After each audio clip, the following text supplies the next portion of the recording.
It wasn't very easy for early ministers in the area.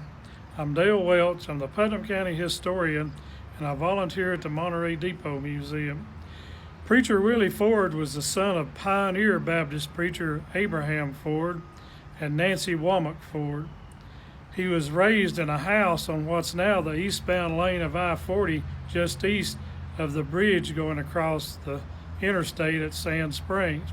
His parents were the ones that gave the land for Sand Springs Church and Cemetery.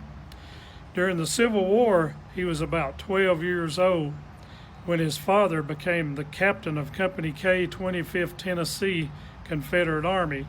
He had two brothers, Thomas Henderson Ford and John Ford, who became soldiers in the Confederate Army. Poor old John was captured by the Yankees and died in a Yankee prison up north. During his early ministry, he would pastor several churches, and it's not like they are today. They would take one church one Sunday and another church the next Sunday, and on through the month.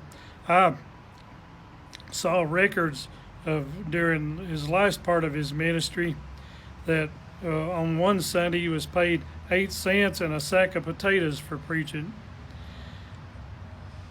At the Cliff Springs Baptist Church once, he was up preaching at night in the lamplight, and he noticed that there was several women kind of cowering away from the center aisle. When he noticed what it was a snake. So he stopped preaching. It was just a black snake, and he was just a Baptist preacher. So he went down and picked the snake up and took it outside of where he knew a stump was.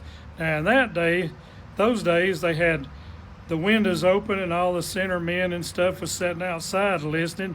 He took the snake and hit it around the stump where he thought the stump was, but there was a man sitting on the stump. I guess that guy wished that he would have been inside that night, but maybe he repented.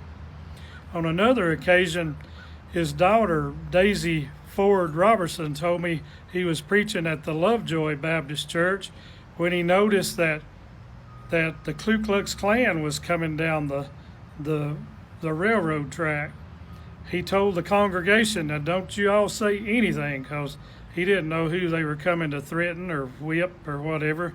But when the KKK came in, they didn't come down the center aisle. They came around the sides, and the leader of them took an envelope out of his sheet and flapped it up on Willie Ford's Bible, and took a ceremonial bow and took out of there. His daughter said that he wouldn't even open it up in front of the congregation or in front of his family when he got home. He took it down to a praying rock, and when he opened it up, they had taken a collection up for him. He died in 1929, leaving a lot of kids.